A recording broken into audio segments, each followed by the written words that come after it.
tidak ada satu hari pun dia berada dalam keadaan yang selesa ataupun keadaan yang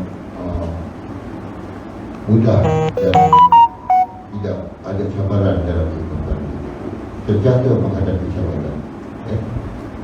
Jadi apabila sampai kepada penghujungnya, apabila bagi beliau iaitu Sayyidina Abu Bakar As-Siddiq radhiyallahu anhu dilantik menjadi khalifah, maka cabaran yang dihadapi oleh Sayyidina Abu Bakar As-Siddiq yang sudah pun berusia 61 tahun, semakin hebat. Sebab cabaran yang akan dihadapi oleh Sayyidina Abu Bakar As-Siddiq setelah dilantik menjadi khalifah ialah untuk menghadap ataupun menghalang orang yang murtad ini, memurtadkan orang Islam yang lain, dan menghalang orang-orang yang mengaku dirinya menjadi Nabi palsu untuk menguasai Madinah. Kerana pada pemikiran orang-orang kabilah-kabilah Arab yang ada di sekeliling Madinah pada waktu itu, iaitu mereka berfikir bahawa Nabi Muhammad SAW telah berjaya memerintah Madinah kerana mengaku dirinya, kerana mengangkat ataupun mengisytiharkan dirinya sebagai Rasulullah. Maka pada pemikiran setengah-setengah pemimpin-pemimpin Arab itu, mereka juga boleh berjaya seperti nama Nabi Muhammad SAW dengan mengangkat diri mereka sebagai Nabi pula. Maka muncullah bawa-bawa Nabi palsu. Inilah perkara yang dihadapi oleh Sayyidina Abu Bakar As-Siddiq untuk memerangi Nabi-Nabi palsu ini. Belum itu hamba abdi tak setara, tapi bila dah dibebaskan dia setara dengan semua orang Islam yang lain. Termasuklah Bilal bin Rabah. Bilal bin Rabah. Nama dia Bilal, tuan. Bilal bin Rabah ni nama dia Bilal, bukan kerja dia Bilal. Hari ni kerja Bilal, nama tak Bilal. Dia dah. Hari ni orang panggil orang yang azan di masjid itu Bilal. Sebab hampir sempurna nama Bilal bin Rabah, iaitu muadzin juga azan Rasulullah SAW, dan orang yang pertama sekali azan di bumbung Kaabah apabila Islam menaluki Kota Mekah. Nama dia Bilal bin Rabah, seorang Majusi, seorang Habsyi, kulit berkulit hitam. Jadi nama Bilal ni telah kita guna pakailah kat sini. Bagi siapa yang tukang azan, dia dipanggil Bilal. Tapi bukan nama dia Bilal. Tapi sebenarnya sebutan bagi orang yang tukang azan ni bukan Bilal. Sebutan yang sebenarnya ialah muadzin. Muadzin orang yang azan. Itu bagi muadzin. Tidak satu kebiasaan Bilal, maka jadilah Bilal itu sebagai orang yang azan begitu juga. Baiklah tuan-tuan. Jadi apa yang akan disediakan ataupun dirancang oleh Sayyidina Abu Bakar As-Siddiq berhadapan dengan Nabi-Nabi palsu dan golongan-golongan yang tak mahu mengeluarkan zakat. Ada juga golongan yang tak nak semayang lagi, jadi murtad. Tetapi mengikut hukum fiqh, orang-orang yang tak nak semayang, orang yang nak mengeluarkan zakat ni adalah orang-orang yang dah jadi kafir. Tetapi dalam ilmu yang bukan ilmu fiqh lah, dia bukan yang kafir, tetapi dia tidak melaksanakan perkara yang fardu bagi secara Islam, tidak melaksanakan zakat, tidak melaksanakan salat. Tapi dia tidak mengatakan zakat dan salat itu adalah tidak wajib. Ini kena bedakan, sebab dia tidak mahu mengeluarkan zakat, tetapi dia tidak mengatakan zakat itu tidak wajib. Dia tidak keluar ya. Kita ini tak nak keluar zakat, tak nak sembahyang, tak nak puasa, tak nak apa lagi, rukun yang wajib, tak nak pergi haji. Tetapi kita tak mengatakan perkara itu tak wajib. Perkara itu cuma dikatakan wajib, cuma tak menunaikan sahaja. Maka ikut ahli sunnah wal jamaah, dia telah melakukan dosa besar dan taklah bertaubat. Tetapi mengikut golongan Mu'tazilah mengatakan orang yang mengingkari amalan-amalan rukun yang wajib ini, fardu ain ini, dia sudah menjadi kafir. Jadi ada dua pendapat lah. Satu golongan Mu'tazilah kata kafir, tapi golongan Ahlussunnah wal Jamaah dia menjadi dosa besar dan taklah bertaubat kepada Allah Subhanahu wa taala. Dan taubat kepada Allah Subhanahu wa taala ini lebih mudah lagi. Sebab Allah Subhanahu wa taala menerima taubat 70 ribu kali ganda lebih senang daripada kita meminta maaf kepada manusia. Manusia susah nak memaafkan, tapi Allah sangat mudah. Baiklah tuan-tuan, perempuan yang dirahmati Allah. Jadi Sayyidina Abu Bakar As-Siddiq dan kepimpinan Madinah waktu itu pun menyediakan satu pasukan tentera yang dipanggil brigade, brigade yang ke 11 brigade, brigade pasukan Islam, brigade tentera Islam yang ditubuhkan sebanyak 11 brigade. Macam mana nak dapat tentera yang ramai ni? Sebab tidak ada kamp tentera, tak ada latihan tentera, tak ada penjawatan tentera yang ditawarkan kepada masyarakat. Tetapi Sayyidina Abu Bakar As-Siddiq mengarahkan semua imam-imam masjid di Madinah, di Kufah, di Baghdad dan di Mekah mengisytiharkan jihad fi sabilillah untuk menentang orang murtad. Maka siapa-siapa yang nak masuk tentera, maka hendaklah mereka masuk melalui imam-imam masjid dan dengan mudah dapat jumlah yang paling ramai sekali. Bila disebut jihad fi sabilillah ni, orang Islam yang betul-betul berpegang teguh kepada Islam, mereka masuk tentera Islam dan tertubuhlah 11 brigade tentera Islam. Maka kokohlah Islam, sebab dah tentera dah ramai. Ini belum lagi tentera Islam yang balik di Syam, jadi di bawah pimpinan Usamah bin Zaid, belum balik lagi waktu itu. Lepas tentera itu balik, maka bertambah kokohlah orang Islam di Madinah dan barulah boleh mengadakan serangan kepada golongan-golongan yang murtad ini, terutama sekali Musailamatul Kadzdzab. Sebab Musailamatul Kadzdzab bergabung dengan isterinya Sajjad dan tentera yang semakin ramai. Kemudian baliklah tentera-tentera Islam daripada Syam yang di bawah pimpinan Sayyidina Usamah, Sayyidina Usamah bin Zaid, yang dihantar ke sana seramai 3,000 orang tentera Islam. Seorang pun tentera Islam tak terbunuh bila pergi ke Syam. Di bawah pimpinan Sayyidina Usamah bin Zaid, yang dihantar ke Syam, ke utara Madinah, dan jumlah tentera seramai 3,000 orang di bawah pimpinan Usamah bin Zaid yang baru saja berusia 18 tahun. Penglima tentera umur 18 tahun,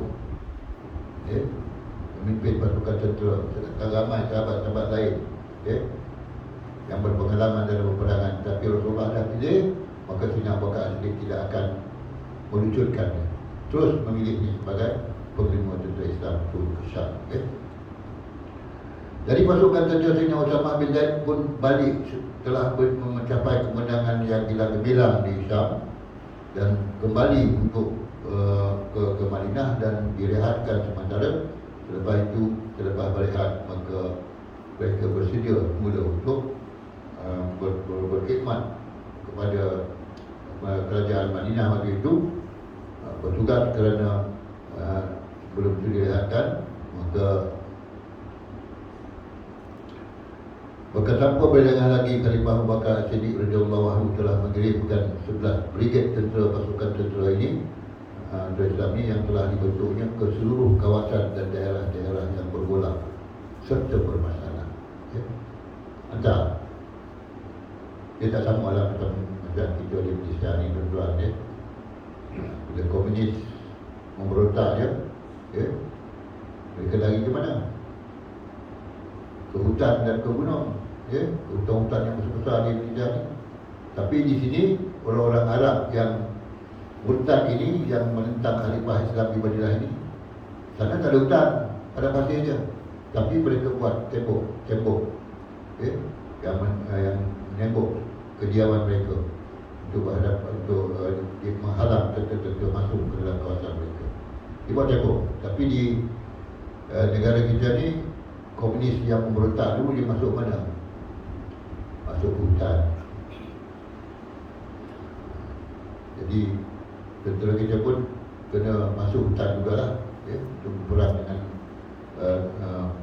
komunis ni. Ya. Jadi bila pasukan tentera kita masuk ke hutan, sangatlah bahaya waktu itu. Ya. Sebab selalu diserang hendak. Sama ada diserang hendak di sebalik, ya, di sebalik hutan-hutan yang besar, ataupun diserang hendak daripada atas bukit ataupun di atas tempat yang curam tu, diserang hendak. Ramailah tentera Malaysia yang pergi mengejar musuh, kemudian banyak yang mati. Ya. Dan tentera Islam yang berada di Madinah juga ramai juga yang mati bila berperang dengan tentera orang-orang murtad ini, ya, yang di bawah pimpinan nabi-nabi palsu mereka. Ramai tentera Islam yang mati, ya. Termasuklah 6,000 orang hufaz, orang yang hafal Al-Quran, mati di medan perang, ya. Mati syahid. Dan setelah daripada ramainya mati orang-orang yang hafal Al-Quran dalam peperangan di Yamamah memerangi Musailamatul Kadzdzab, maka timbullah idea supaya Quran segera dibukukan. Kalau tak, bila ramai lagi orang yang hafal Al-Quran yang mati, yang wafat ataupun mati syahid, maka akan banyaklah, ya, kesulitan untuk mengumpulkan Al-Quran. Berlakulah kesulitan besar nak cari begitu mereka yang hafal ni, maka tak dapat nak mengumpulkan Al-Quran. Maka segeralah dibuat tindakan, ya. Dan saya akan menumbuhkan satu lejnah. Satu lejnah ni, satu jawatan kuasa bertindak yang diketuai oleh Zaid bin Harithah, ya. Zaid bin Harithah, Zaid bin Sabit, ya. Zaid bin Sabit untuk mengetuai jawatan kuasa ini mengumpulkan Al-Quran daripada semua tempat, ya. Daripada orang-orang yang hafal, orang-orang yang menyimpan salinan dia di pelepah-pelepah tamah, semua dikumpulkan dan ditasbihkan, ya. Ini yang kita dapat Al-Quran sekarang, ya.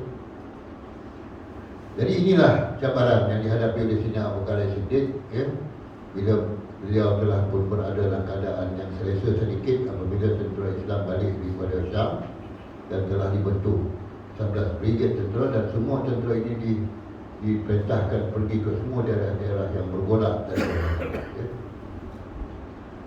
Pasukan-pasukan ini dipimpin oleh mereka-mereka yang berpengalaman. Ada 11 brigade itu diketuai oleh orang-orang yang berpengalaman, panglima-panglima yang berpengalaman dalam berbagai pertempuran. Kebanyakan daripada para anggota pasukan tersebut adalah terdiri daripada para muslimin Mekah, Madinah dan Taif. Ya. Kebanyakan tentera itu datang daripada orang-orang Islam, ya. Daripada Mekah, daripada Madinah, daripada Taif, termasuklah beberapa suku kaum yang berhampiran. Mengikut sumber, kumpulan yang terdiri daripada suku-suku kaum yang berhampir ini telah dinamakan, ya, sebagai Ahlul Qura, ya. Ahlul Qura. Di banyak tempat yang tentera-tentera yang bersuku kaum ini panggil Ahlul Qura. Qura ni artinya Qari jamaknya Qura, tapi juga Qura ada karya-karya macam kita ni, ahli-ahli karya, Ahlul Qura. Dan ada di Mekah itu satu tempat yang bernama Ummul Qura, ibu segala kampung-kampung, ya. Jadi ramailah pelajar-pelajar kita yang kalau pergi menuntut di Mekah, mereka pergi ke Ummul Qura, ya. Iaitu ibu lah, macam pusat kampung-kampung, ya. Jadi Ahlul Qura yang terdiri daripada penduduk-penduduk kampung yang tinggal menetap di kota-kota berhampiran tersebut, ya. Jadi Ahlul Qura ni adalah orang-orang kampung, ya. Sama juga lah macam kita menuntun Bukit Kepong. Ya. Ada pasukan polis kerajaan, komunis pun ada kata dia. Tapi Ahlul Qura, orang-orang kampung yang ada di sekitar Bukit Kepong tu juga menubuhkan pasukan pertahanan dia. Ya. Semua orang kampung ataupun sebagian orang kampung yang sihat, yang kuat dan bertenaga bergabung dalam tenaga untuk menentang komunis juga. Ya. Dalam kita menonton Bukit Kepong, kita lihat bagaimana penduduk kampung itu dia dah dapat menyeberang nak cuba bantu lah. Ya. Sebab komunis pun dah pasang strategi dia. Masuk kawasan ni akan ditembak mati. Ya. Dia tak dapat nak tolong masa tu. Ya. Dia matilah semua anggota polis yang bertugas di Bukit Kepong itu. Ya. Itu yang kita dah tuntut lah. Ya. Jadi untuk mengokohkan lagi tentera Islam di Madinah ini, penduduk-penduduk kampung pun bersatu menjadi satu pasukan tentera yang akan berperang dengan golongan-golongan murtad ini yang diketuai oleh Musailamatul Kadzdzab. Okay? Kemudian tuan-tuan dan puan,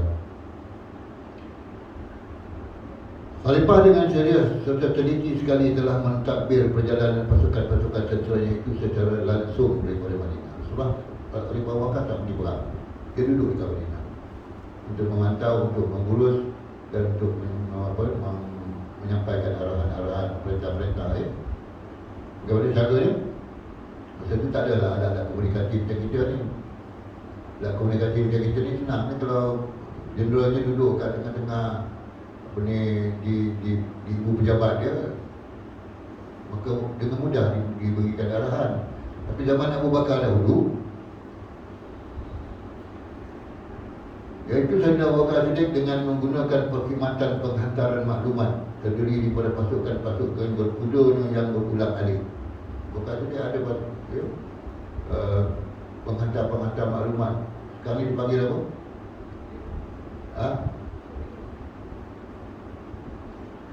Sekarang ni panggil penghantar maklumat lah. Bukan Korea apa? Express apa? Yang pergi balik. Zaman Sayyidina Abu Bakar ada pasukan kuda yang pergi balik daripada medan perang ke Sayyidina Abu Bakar beri maklumat. Kemudian dia parah pergi balik ke sana. Itu pasukan berkuda yang laju, yang paling laju sekali lah. Itu saya pernah sebutkan. Tak apa ya? Boleh.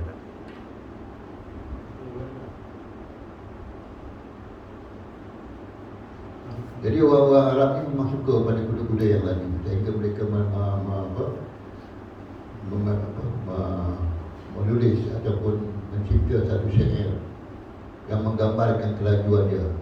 Lain daripada kita menggambarkan kelajuan dalam zaman sekarang ni.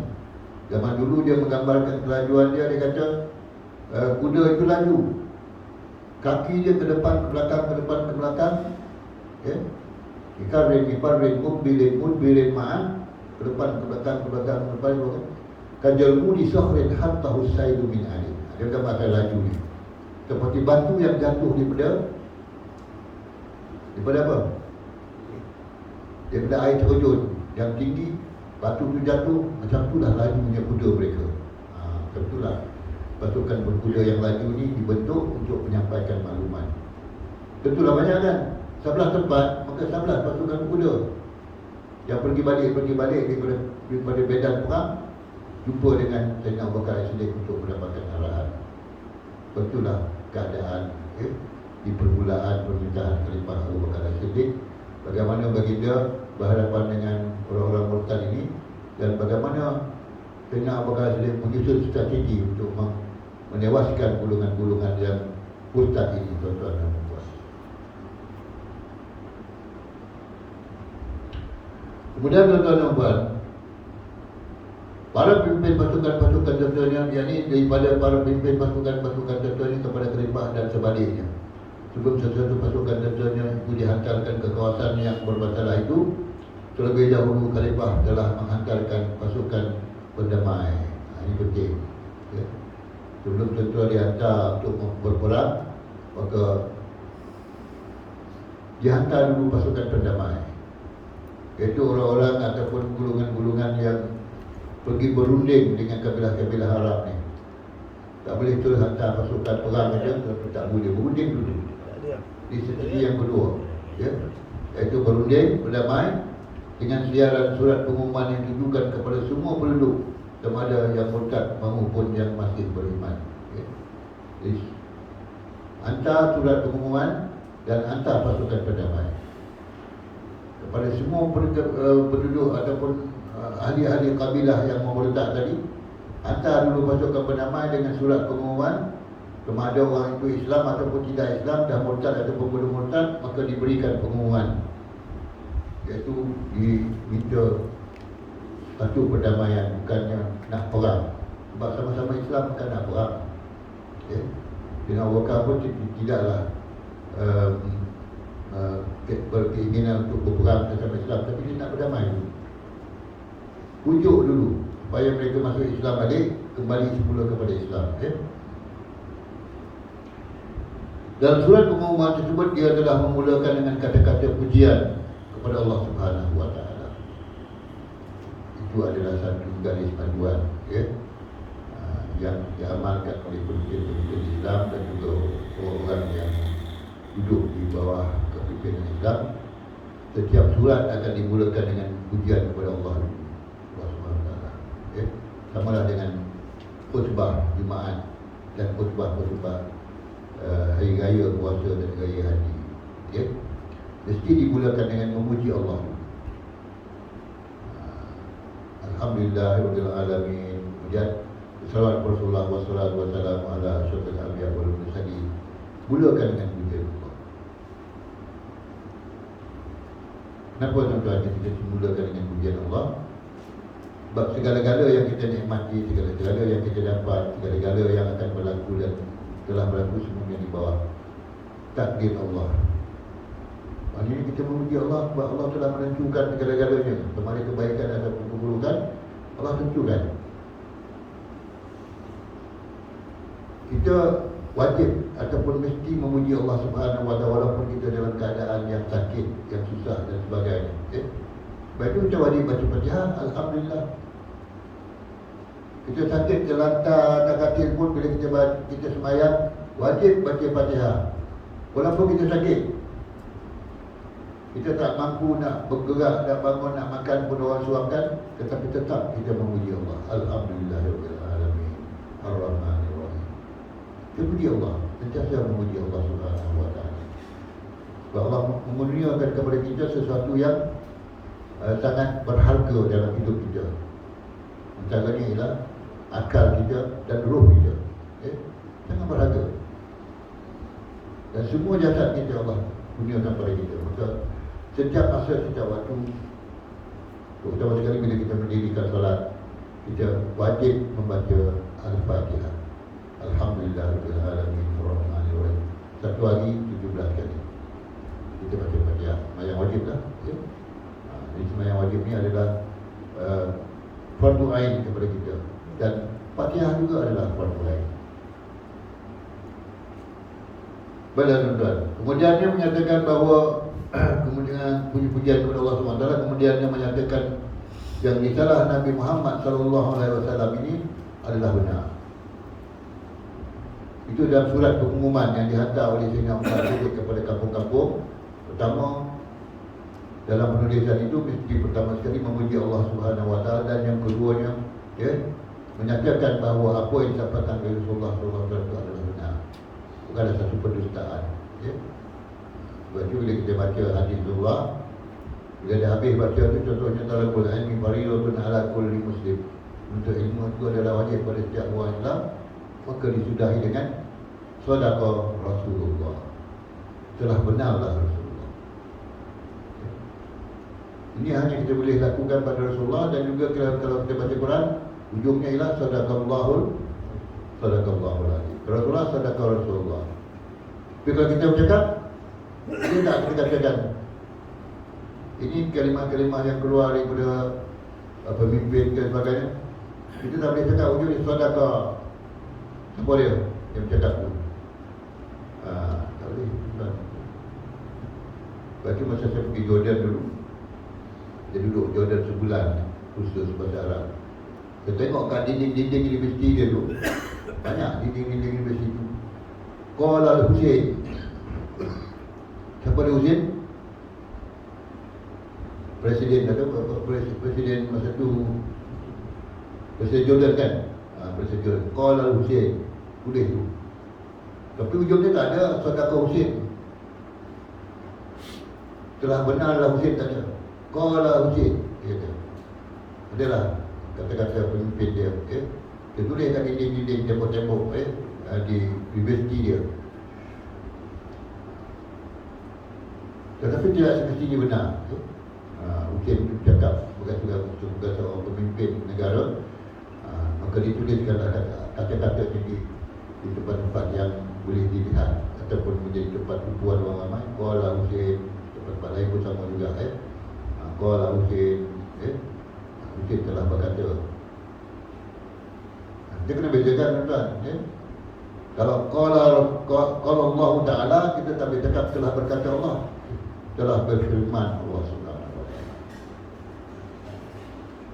Kalau qala Rasulullah sallallahu alaihi wasallam, kita tak boleh kata Allah Rasulullah berkata. Kita kata Allah Rasulullah sallallahu alaihi wasallam telah bersabda. Jangan samakan. Kalau Allah berfirman, kalau Rasul bersabda. Kalau raja berkitah. Kalau raja berkitah ataupun adalah kata-kata adat kita kan. Kalau kita di segi adat lah, bukan di segi syarak, di segi adat nak memuliakan kedudukan seorang ketua adat tu, kita pun ada ke bawah kaus yang apa? Kaus yang amat mulia, ya. Datuk undang luar lembaga ke bawah kaus yang amat mulia dan yang apa? Yang tampil apa? Tentu besar tampil. Ke bawah kaus apa kaus?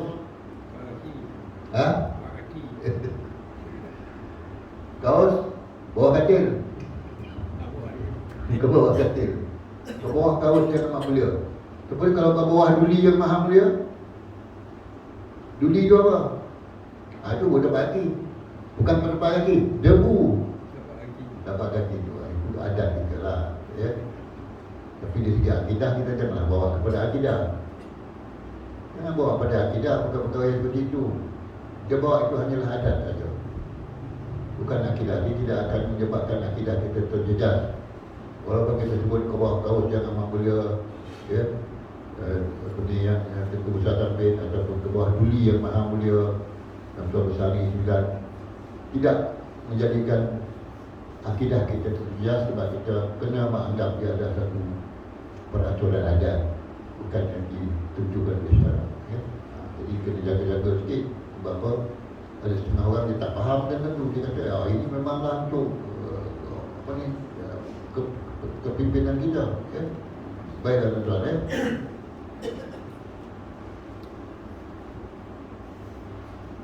Kemudian bermula dengan kalam memuji Allah, kemudian mengatakan apa yang dibawa Rasul itu adalah benar, yang datang daripada Allah Subhanahu Wa Ta'ala yang maha berkuasa. Apa yang dibawa oleh Rasulullah itu adalah benar sebab dia datang daripada Allah Subhanahu Wa Ta'ala. Benarnya bila Rasulullah bercakap, ya, ada perkataan-perkataan yang keluar dari Rasulullah SAW itu bukanlah datang daripada pemikiran Rasulullah ataupun datang daripada nafsu Rasulullah, ya. Sebab itu dalam Quran Allah sebut wa ma yantiqu 'anil hawa in huwa illa wahyun yuha. Dan Rasulullah itu tak bercakap ikut nafsu dia. Wa ma yantiqu 'anil hawa in huwa illa wahyun yuha, tetapi itu adalah wahyu yang diwahyukan. Bila Rasulullah bercakap, maka sebahagian besarnya adalah datang daripada Allah Subhanahu Wa Ta'ala, tetapi tidak dalam bentuk wahyu yang difirmankan. Sebab itu dia tak termasuk dalam ayat Quran, ya. Bagi pendapat, Rasulullah bagi pendapat. datang daripada Allah SWT pendapat Rasulullah. Tapi ada masanya Rasulullah juga minta pendapat daripada sahabat-sahabat. Okay? Bukan contohnya lah tuan-tuan, ya. Bila nak berperang dengan orang Ahzab, dengan orang kafir musyrikin sama 10,000 orang, Rasulullah tak ada datang pemikiran nak buat tembok, nak buat parit. Tapi datang pemikiran itu daripada siapa? Salman Al-Farisi. Salman Al-Farisi yang beri idea tu, buat parit. Kenapa Rasulullah tak bagi idea tu? Rasulullah membukakan pendapat ini kepada orang ramai, sahabat-sahabat dia. Sama jugalah dengan perang Uhud, ya? Bukan perang Uhud, perang Badar. Rasulullah nak ambil tempat yang jauh daripada kolam air, tapi ada sahabat beri pendapat lebih baik dia duduk di tempat yang banyak air.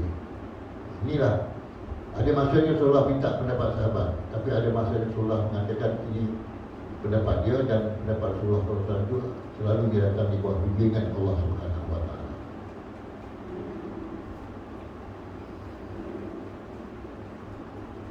Jadi tuan-tuan dan puan-puan, ya, datang daripada apa yang dibawa oleh Rasulullah SAW itu datang daripada Allah yang Maha berkuasa, sebagai berita baik dan juga peringatan, ya, dan juga peringatan. Ya. Setelah itu dia menyatakan bahawa Rasulullah SAW telah berwafat setelah selesai menyampaikan apa yang diperintahkan oleh Allah Subhanahu Wa Taala kepada umat manusia. Surat macam tu bunyi dia. Setiap surat pengumuman dihantar kepada kabilah-kabilah akan dimulakan dengan memuji Allah, kemudian menyatakan kebenaran apa yang dibawa oleh Rasulullah, ya, sebagai peringatan dan juga sebagai berita baik. Kemudian baru diberitahu kepada kabilah-kabilah Arab itu bahawa Rasulullah telah wafat. Sebab kebanyakan kabilah-kabilah Arab itu tak percaya yang Nabi itu meninggal. Sebab dia kata Nabi tak akan mati. Itu pendapat sebagian orang Arab. Dia kata Nabi tak akan mati. Lepas itu diberitahu bahawa Nabi Muhammad juga adalah wafat. Dan dibacakan ayat-ayat Quran yang menyebutkan tentang kewafatan seorang Rasul itu. Begitu juga Rasul-Rasul yang dahulu sebelum Nabi Muhammad semua dah wafat. Tak ada Rasul yang kekal sampai hari ini, ya? Yang kekal ialah ajaran. Yang ajaran yang kekal hari ini ialah Al-Quran sahaja. Wahyu Allah yang kekal sampai hari ini yang kita dapat, yang kita baca ialah mukjizat Al-Quran itu sahaja yang ada sekarang. Yang lain kita kitab dulu semua dah tak ada dah. Sebab dah diubah suai. Kitab Zabur, kitab Taurat, kitab Injil semua dah diubah. Yang Quran saja mereka tak mampu nak ubah. Dan orang Yahudi cuba nak ubah Al-Quran. Cuba ubah sikit je, tapi dapat diketahui oleh ulama-ulama Al-Quran, ulama-ulama Quran. Lepas tu ada beberapa surah mereka tambah, semua telah dibuang, okay? Ada beberapa ayat yang mereka cuba nak ubah, okay? Contohnya La ilaha illallah, okay? La ilaha illallah. Mereka tak boleh berkata ilah tu. Terus dia Allah. Kalau Allah tidak ada Allah. Sedangkan kita ada ilaha illa, la ilaha illallah, ya? Jadi ada Quran yang diterbitkan di Singapura, dia cuba ubah tu. Tapi walaupun Singapura, ulama dunia Islam tahu ubahan tu, dan cepat-cepat dipadamkan, ya? Sebab itulah kena tahu betul bahasa Arab ni supaya kita dapat tahu apa Al-Quran tu sama ada mengikut wahyu yang asal ataupun telah diubah-ubah. Al-Quran tak berubah. Yang lain kita agama lain semua dah berubah, okay? Yang kita pegang ialah Al-Quran, okay? Jadi cakap itulah dulu tuan-tuan berbagi ini. Mudah-mudahan Allah Subhanahu Wa Taala memberkati kehidupan kita dan menggunakan topik ini. Bismillahirrahmanirrahim.